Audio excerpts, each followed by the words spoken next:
voice of growth, mastering the mind and market. Welcome back to the Voice of Growth podcast, Mastering the Mind and Market. My name is Manny Teran, and I'm your host. The end of the year is here. The end of the year is filled with madness. There's times to celebrate, there's parties, there's gifts, there's vacations, but it's also full of people taking time off. You're having a hard time getting things done. Your suppliers are gone.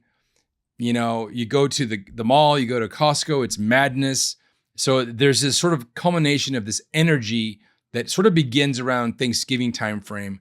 And then from that point on is just like a rocket towards the end of the year. Even some suppliers, even some companies and some industries like defense, once Thanksgiving kicks in, it's a trickle from there to the end of the year. And so a lot of folks use this time to reflect on the previous year and look forward to the next year. The idea of creating New Year's resolutions and all that is bundled up into this time frame we call the holidays. Now, there's a couple of things to recognize about this. The first of which is this is an arbitrary line in the sand. This time we use this date, December 31st, January 1st. We at least the Western culture, believe that this is literally a book we're closing and another one we're opening, another chapter. And the reason I mention it's arbitrary is because when we do consulting in the strategy domain, we oftentimes go to our clients and we ask them what their strategy looks like. And they either mumble around not really knowing what it is, or they reach to this binder that's on the bookshelf and they dust it off and they open it up. And it's the first time they've opened it up since they created it a year ago. So the idea here, the first of which is it's arbitrary, but the other side of that is then you should be looking at your strategy on a monthly basis. Sounds crazy. It sounds crazy not to. And so I like to spend time on a monthly basis looking at strategy. And then after the 3-month quarter kicks in, how did I do? How did this quarter look? And then do that. And then it rolls up into the entire year. And there's power to that. The second thing I was mentioning here is that there's power to the end of the year. When your supply chain is slowed down, when people are taking all this time off, when you're with family, when you're visiting and you get to this quiet time, why not use that time to actually not only reflect, but also create your vision, your strategy for the next year. When I say reflect, I mean an active reflection. Sitting there with your whiskey and just thinking about some of the issues of last year or that you've been dealing with is great. It's fine. Nothing wrong with that. But what's even more powerful is spending time, pen and paper, writing it down. Spend time looking at your successes, your failures, get your notepad and start making notes. Longhand is the most useful, believe it or not. If you have to, you can type it. If you have to, you can use your phone.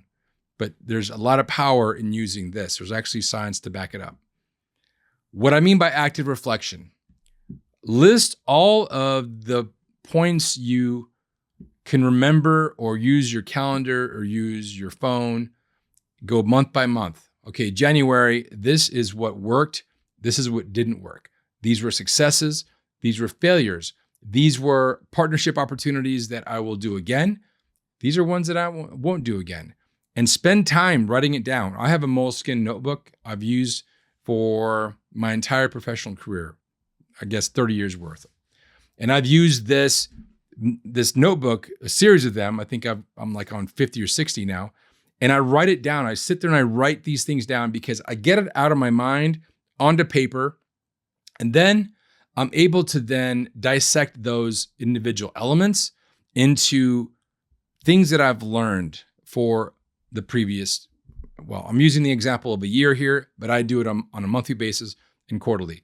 But for this conversation, we'll just talk about a year. So spend the time looking at what worked in January, February, March, all the way down the line. Now, it's going to take some time. This isn't going to be like a 10-minute exercise. It might take several hours. I would guess that if you've had a fairly prolific year, that it's going to take you 3 to 4 hours to do that, to do it effectively. Write everything down. One of the most important things you can do as an entrepreneur, as a business leader, as somebody who's trying to increase their value and increase their stature in their career and create joy in their life and all these wonderful things that we're doing when we look towards podcasts, when we're reading books, the biggest thing we can do is learn from our mistakes. Ooh, what a tough thing to do. Sounds a lot easier said than done. But when you actually think about it, are you the kind of person that is, even though you have the best intentions, you're repeating the past? The mistakes of the past, you're doing it over and over and over again. I'm going to mention the April 15th podcast here because there's a lot of value in that podcast. Go back to that podcast, and it's about hacking your mind to get things done. And the idea there is that I reference a couple of very prolific, very smart folks. There's a book called Atomic Habits by James Clear. And really, he breaks down a lot of what it truly takes to get things done. And it's all about identity. It's about creating systems in place so that you can build some habits that eventually change your identity. And that is how you actually get things done. The idea of writing down a goal is of almost no value. So I'll flip to the other side. Talked about the reflection. Now I'll talk about the future. When you sit there and you write a goal down and you have the best intentions, you go to the gym on January 2nd and you are watching what you eat and you're doing these things, by the time Valentine's Day comes, you're basically done. It putters out. And there's a lot of reasons why that's so. Go to that podcast, check it out, or read James Clear and understand why we do what we do. When you change your identity about something that you are ascribing to be, that is significantly more powerful than just writing down a goal. Writing down goals is more like a milepost in the process. Let me give you an example. If your resolution is to lose 15 pounds and to fit into whatever you used to wear when you were in college, whatever it might be, what happens there is you're putting an arbitrary line in the sand and you're saying, okay, this is what I want to do. Now, there is value to that, but it doesn't last. There is value even if you don't set up, well, this is how I'm going to do that, although that is more powerful than just saying that you will. But what's ever more powerful is actually creating a system in place so you can build habits to change your identity. So rather than say, I want to lose 15 pounds and I want to fit into that clothes that I used to wear, whatever, you can instead say, I'm the kind of guy that goes to the gym 3 times a week. I'm that guy. I'm that guy that meal preps. That's who I am. So beyond that, you need to create systems and habits in place. Systems means as soon as you want to start doing meal prep, you jump on Amazon and you buy a 7-day Tupperware thing and you get that in motion. That means that you do habit stacking. So whenever you wake up in the morning, or maybe before you go to bed, you put your shoes right next to your nightstand because you normally take your slippers off. And so now you put your gym shoes there next to your slippers. So when you wake up, they're right there. And your goal, quote unquote, your motivation for the next morning is to only put your shoes on. And so that incremental piece will get you to the gym, because if you say, I'm just going to go to the gym, and you're going to putter out. But if you say every morning, all I'm going to do is I'm going to put my shoes on and my gym clothes on. So then the excuses begin to diminish. Tremendous amount of power in that process. The James Clear methodology holds so much science-backed, research-backed processes and methodologies in place that will help to change your identity so that you can actually accomplish what it is you want to do. Now, one thing I do, so roll it all up as far as the whole year, month by month, what worked, what didn't work. But the other thing I do that's interesting that I've done, I actually was looking at a stack of these things the other day. I take a big piece of paper, usually 11 by 17, and I write down big blocks of things that I'm working on. So IR Labs is obviously a big part of what I do. It's my CEO job. That's where I spend most of my time. Then I put aspects of this podcast. Then I put aspects of my home or this RV studio or things for me personally in my personal life, in my fitness career. So I put all these things down in big blocks.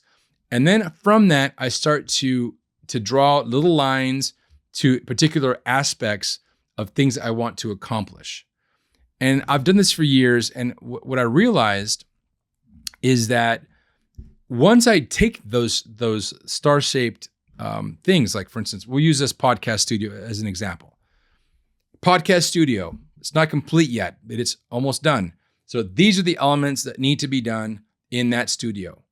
And so when I actually take those pieces, I can roll them up and create that identity again of I'm that guy that is going to be either hiring people to do this or doing it myself.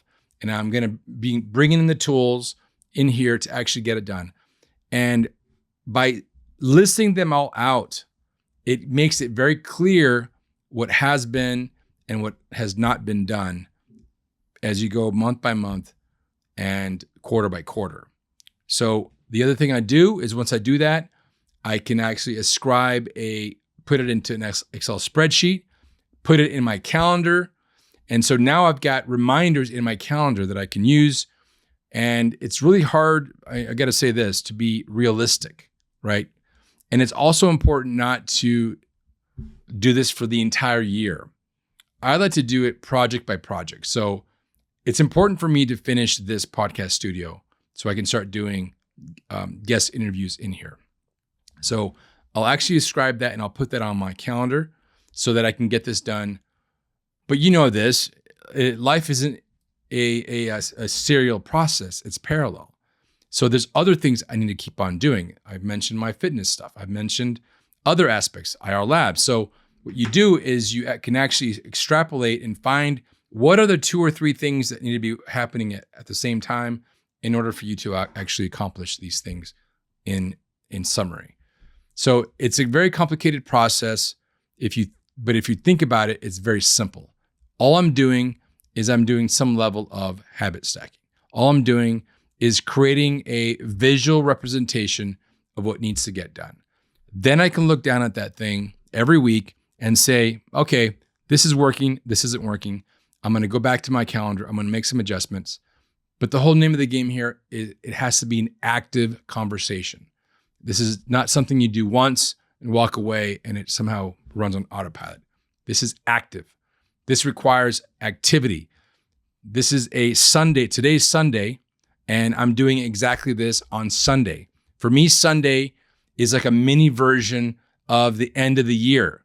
And so I love Sundays because I'm able to not only shoot a bunch of podcasts and do all this, but also I'm able to reflect on, okay, last week I got these things done.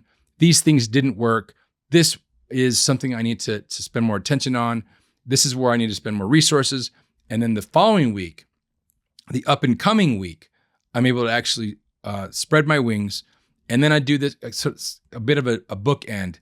On Friday, I look back on the previous week as well. So I'm constantly reflecting because for me, that is how I actually get things done, looking backwards and forwards. You've heard the idea, there's a reason why a windshield is this big and a rearview mirror is this big. Well, there's value to that, but there's also value in looking at what didn't work because I don't want to be that guy, back to identity, I don't want to be that guy that completes, that is always essentially repeating my mistakes. We're human beings. we have issues, we err all the time. But when we can really step back and find out what is it that I did and what is it that I can do next time so that doesn't happen again. And we're not talking about just personal dynamics and personality things. We're talking about hard, cold decisions that you made. And of course, remembering that when you don't make a decision, that's your decision. When you look at your sharpening the saw, how is it that you're going to keep yourself sharp? What is it you're going to do? Are you going to read a book? Are you going to spend time with with consultants, with a trainer, with whatever? Are you going to go to training? There's so many resources online for learning certain things on YouTube. There's obviously lots of paid courses as well. So all these things need to be worked on simultaneously, which is kind of the crazy part about being alive, is that we get to do this. We get to sit there and go to our jobs and do a good job there. And we have our families and we want to be better parents, better partners, whatever. And then we have our health we want to take care of. We have all these things happening at once. And I also did, of course, a whole stillness series. Also recommend you go to that. It's a great time right now. It's the end of the year. You're going to have plenty of time. So use that time to reflect and go back to my podcast, because we spent a lot of time preparing those. So I'm not going to rehash all that, but there's value there. And I think that for me, the holidays is also a time to spend with family. And my mother, my grandmother, my stepfather, my sister, all these people that I don't spend as much time with. And there is this crazy calendar that is out there. You can buy it. And essentially it is a calendar that shows how many weekends you have left in life. They take some, I guess they must take some level of an average of lifespan. And you're supposed to go there every week and then cross out a little hash mark. So if that isn't Memento Mori, that isn't Amor Fati, I don't know what that is. Of course, Memento Mori, if you remember, is the idea that we're all going to die. And having a calendar of that nature is a very powerful tool to remind you to get off your ass and get things done. Get off your ass and deal with that. Have that hard conversation. Swallow the damn frog. And also, I think about how many precious Christmases do I have left with my grandmother or with my mother? Or these things, they can drown you if you allow them to drown you. But if you just let them flow through you and recognize them, they can become a poignant movement in your heart and in your mind to motivate you. So when I go down to my hometown of Douglas and I spend time with my mom and my grandmother and my family there, I literally get up early before anybody else is up.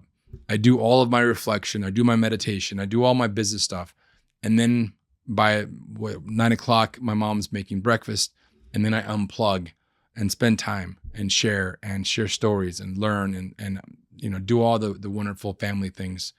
And so it's hard for me to just completely unplug. I'm always going to be connected because I have to be connected.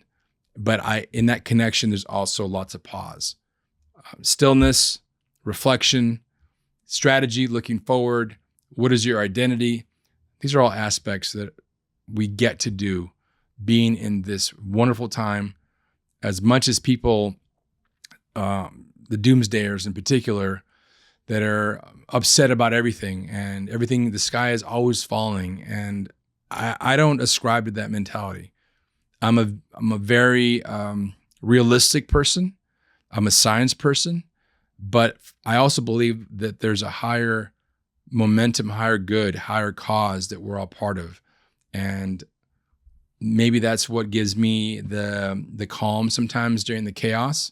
That and the hard-earned lessons that I've been through in my life. And one of the big reasons why I do this podcast is to share those lessons, my own personal lessons and the lessons of those folks that I bring on to as guests.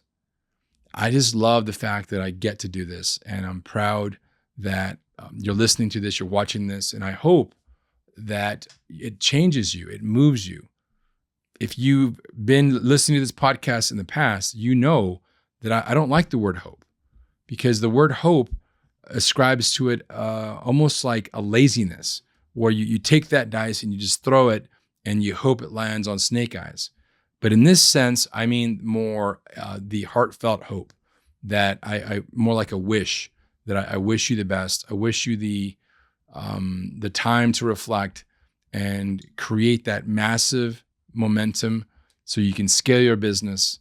And when you scale your business, when you make tons of money, when you do that, first of all, it's your duty to do that. If you have breath in your lungs, and you've got the drive and the raw talent and the hard work ethic, it is your duty to be a leader, to create, to make things happen. Once you start making lots of money, you'll see, and if you're already making money, fantastic. You see that you create opportunities for yourself, for your family, for your employees, for your community. When you make lots of money, lots of sins are forgiven. What I mean to say is that you're able to actually spread your wings and get things done. Of course, knowing that life and as business is a full contact sport. Do it ethically, do it with the best intentions, but sometimes things go awry. Sometimes things out of your control are there for you to deal with, which we all have that. I have my own versions of that I'm still dealing with stuff from 7 years ago. But nonetheless, these times are for reflection and for impact. Thank you for listening, and have a wonderful rest of your day. Cheers.